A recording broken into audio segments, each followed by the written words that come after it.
For more than a century, one of the deadliest predators that ever swam was already sitting in our museums, catalogued, labeled, and completely misunderstood. 80 million years ago, a shallow sea covered the heart of North America. From above, it looked calm, warm, almost peaceful. It was one of the most dangerous stretches of water this planet has ever produced.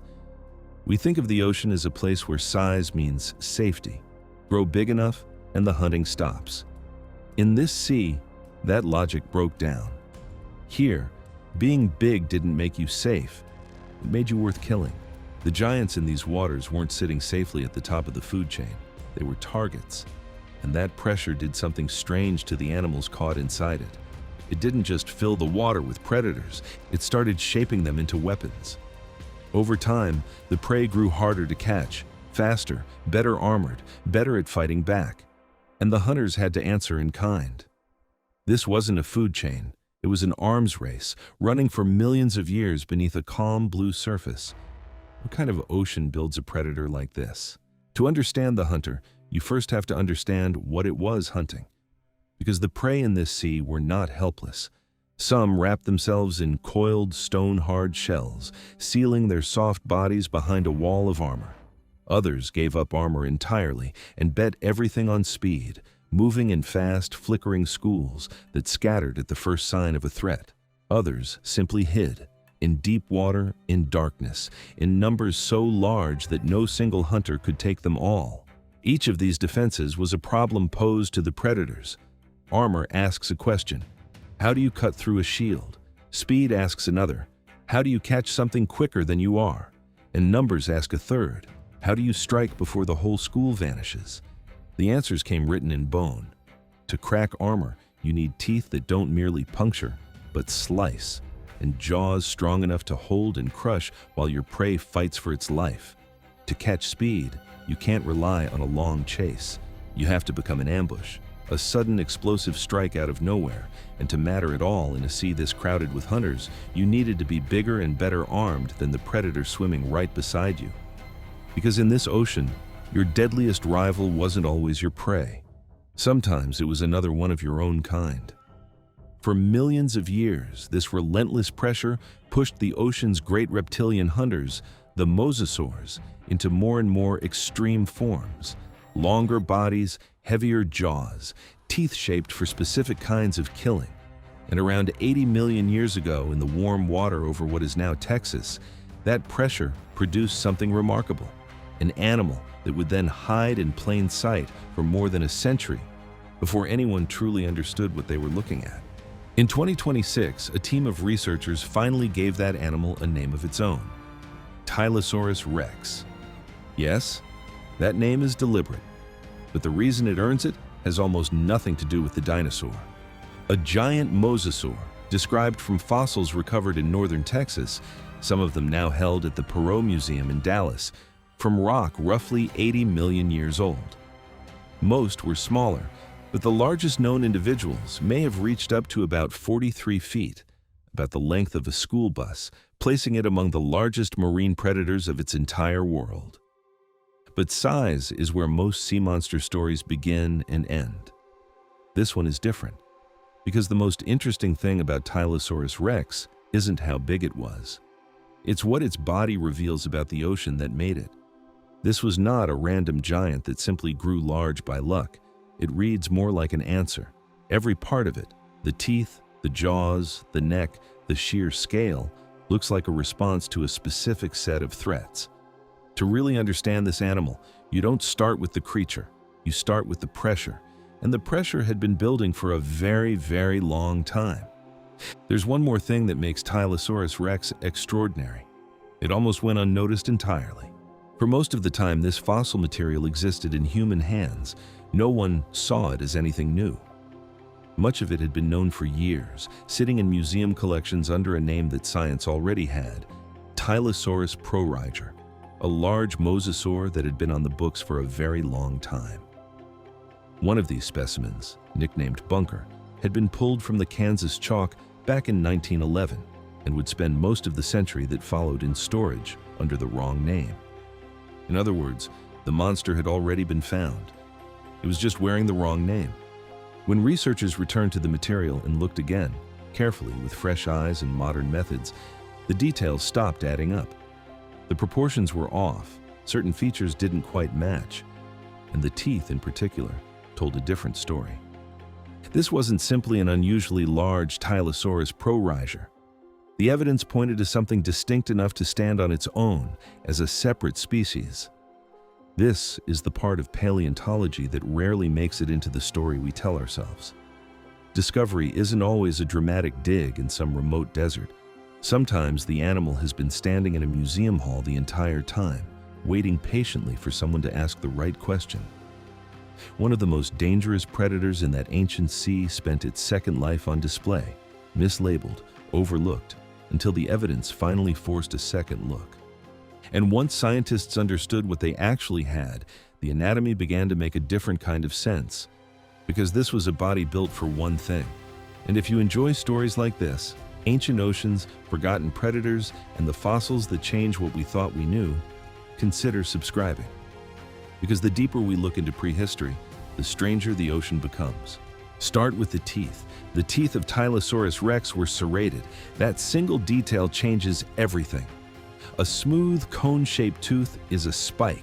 It punctures and it holds. But a serrated edge is something else. It's a blade, it slices, it does damage going in and more damage coming out. Serrations are not the tools of an animal that swallows small fish whole. They're the tools of a hunter built for large, struggling prey that had to be cut into rather than simply swallowed whole. How it used those teeth is harder to know for certain.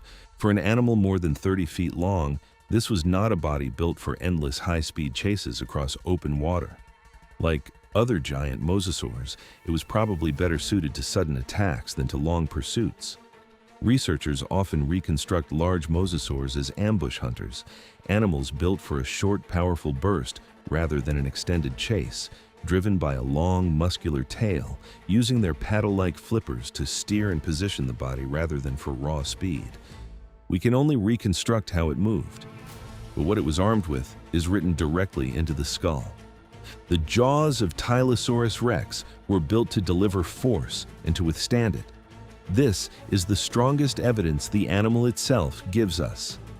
Researchers have pointed to adaptations in its jaw and neck that likely gave it an unusually powerful bite. And it's worth thinking about what a hunter actually needs. It isn't enough to simply close your jaws on your prey. You have to hold on while it fights, while it twists, thrashes, and does everything in its power not to die. Strength in the neck and jaw isn't about looking fearsome. It's about refusing to let go. Put it all together and a picture forms. Serrated blades for teeth, jaws and neck built to hold and tear, a body suited to strike without warning. This was not an animal that simply happened to be dangerous. It was shaped, feature by feature, pressure by pressure, into a weapon. But even a weapon like this wasn't the safest thing in its own ocean. The sea it hunted has a name today: the Western Interior Seaway, a shallow ocean that split North America in two. And it was one of the most predator-dense environments the fossil record has ever revealed. Tylosaurus rex was not the only giant here. The seaway was crowded with hunters, other mosasaurs, sharks, large predatory fish. Many were fast, many were well-armed, and some were large enough to threaten almost anything that swam. In a sea like that, a predator doesn't just compete with its prey. It competes with everything else hunting that same prey. And at times, it competes with its own kind. That last pressure may be the most revealing of all.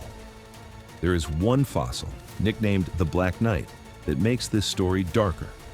A missing snout tip, a fractured lower jaw, damage driven deep into the bone. Researchers interpret these injuries as the scars of combat. The wounds were not from prey. They were from another Tylosaurus. This is what an arms race looks like from the inside. Not one lonely monster gliding through an empty sea, but a crowded battlefield where every advantage was answered, every weapon met by another weapon, and where being an apex predator did not mean being safe. It meant being one target among many, the biggest, the best armed, and still, somehow, not untouchable. The ocean did not reward size for its own sake. It rewarded whatever kept you alive one more day, and it kept raising the price. So why give an animal like that the most famous name in the history of predators? Tylosaurus rex. It's almost impossible to hear those words and not think of the tyrant king of the Cretaceous land. And that's part of the point. The name grabs you, borrowing a shorthand the whole world already understands for the ultimate predator. The idea wasn't new. Years earlier, paleontologist John Thurmond had flagged these oversized Texas Tylosaurs and floated the notion of a sea tyrant. But this animal doesn't need the borrowed name. Tylosaurus rex didn't earn its place among the top predators by resembling something famous on land. It earned it in the water, on its own terms, in a completely different world, with completely different rules. The land tyrant and the sea giant never met. They never competed. What they truly share isn't a lineage or a habitat. It's a verdict. Both are what happens when relentless pressure pushes a predator as far as it can go. The name is a doorway. Walk through it, and you don't find a copy of anything. You find an animal that became a weapon because its ocean demanded nothing less. So step back. An ocean where being big was never enough. Prey that fought back. Rivals that matched every advantage. A pressure that never let up for millions of years beneath a calm and sunlit surface.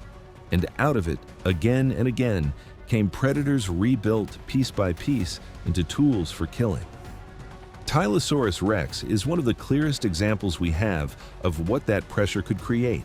A giant that hid in plain sight for over a century. Teeth like blades, jaws built to hold on through the fight.